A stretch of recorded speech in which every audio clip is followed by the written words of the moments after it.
संयुक्त राष्ट्र विकास कार्यक्रम यानी यूएनडीपी द्वारा जारी वैश्विक मानव विकास सूचकांक या ग्लोबल ह्यूमन डेवलपमेंट इंडेक्स 2021-22 की रिपोर्ट के अनुसार 191 देशों की सूची में भारत 132वें पायदान पर है। रिपोर्ट के अनुसार श्रीलंका, चीन, भूटान और बांग्लादेश सूचकांक में भारत से ऊपर हैं। इससे पहले 2020 में जारी रिपोर्ट में भारत 131वें पायदान पर था।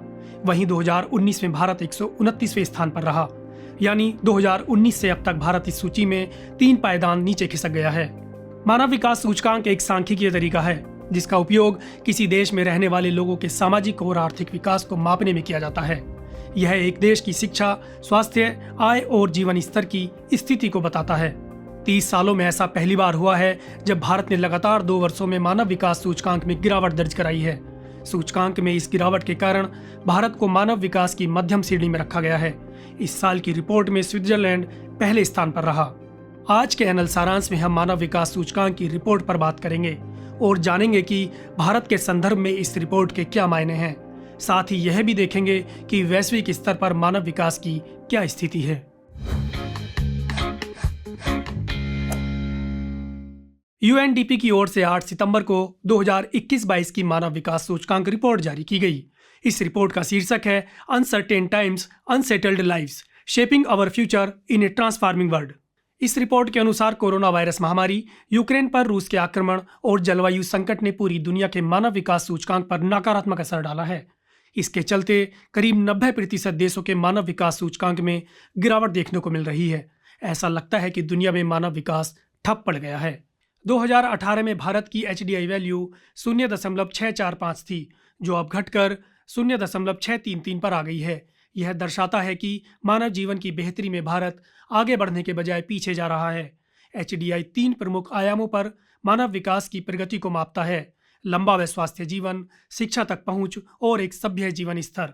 इसकी गणना 4 चीजों से होती है: जन्म के समय अपेक्षित आयु, स्कूली शिक्षा के औसत साल, स्कूली शिक्षा के अपेक्षित साल और प्रति व्यक्ति सकल राष्ट्रीय आय।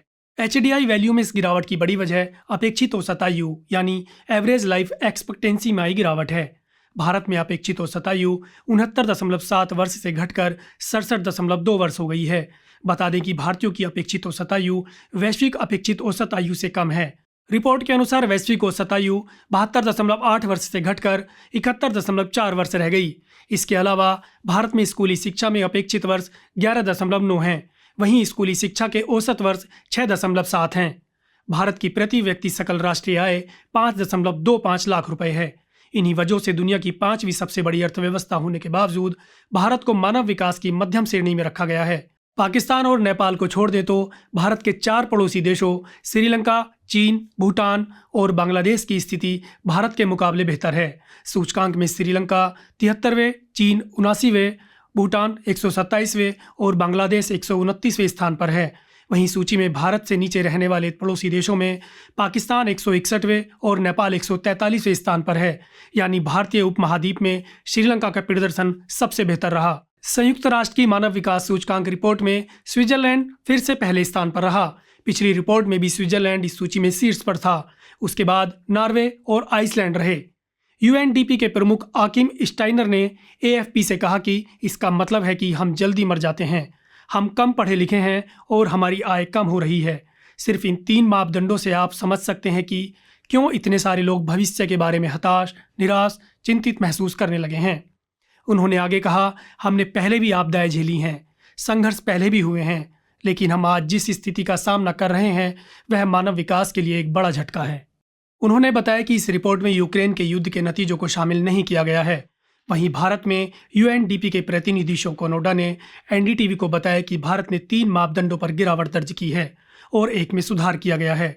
स्वास्थ्य, शिक्षा और आय में कमी दर्ज की गई। औसत आयु घटी है। स्कूली शिक्षा के अपेक्षित वर्षों में गिरावट आई है, लेकिन स्कूली शिक्षा के औसत वर्षों में वृद्धि देखी गई। शिक्षा के अपेक्षित वर्षों में यह गिरावट महामारी के दौरान स्कूल बंद होने के कारण आई है। साथ ही प्रति व्यक्ति सकल राष्ट्रीय आय $6,681 से घटकर $6,590 हो गई है। नोडा ने कहा कि भारत में 2019 की तुलना में मानव विकास पर असमानता का प्रभाव कम है। भारत दुनिया की तुलना में पुरुषों और महिलाओं के बीच मानव विकास की खाई को तेजी से बढ़ा रहा है। बता दें कि भारत ने लैंगिक विकास सूचकांक में अपना 132वां स्थान बरकरार रखा है। विशेषज्ञों का कहना है कि 32 सालों में यह पहली बार है जब दुनिया के 90% देशों में मानव विकास का पहिया ठप पड़ गया है। मानव विकास 2020 और 2021 में लगातार घटा है और पिछले 5 सालों की प्रगति को प्रभावित करता है। मीडिया से आपकी सबसे बड़ी शिकायत क्या है? यही ना कि वो आपकी बात नहीं करता, आपकी खबरें नहीं दिखाता। इसका इलाज ये है कि मीडिया में आप इन्वेस्ट करें ताकि मीडिया आपकी बात करे। सब्सक्रिप्शन आधारित मीडिया इसका जवाब है। hindi.newslaundry.com पर जाएं, न्यूज़ लॉन्ड्री को सब्सक्राइब करें।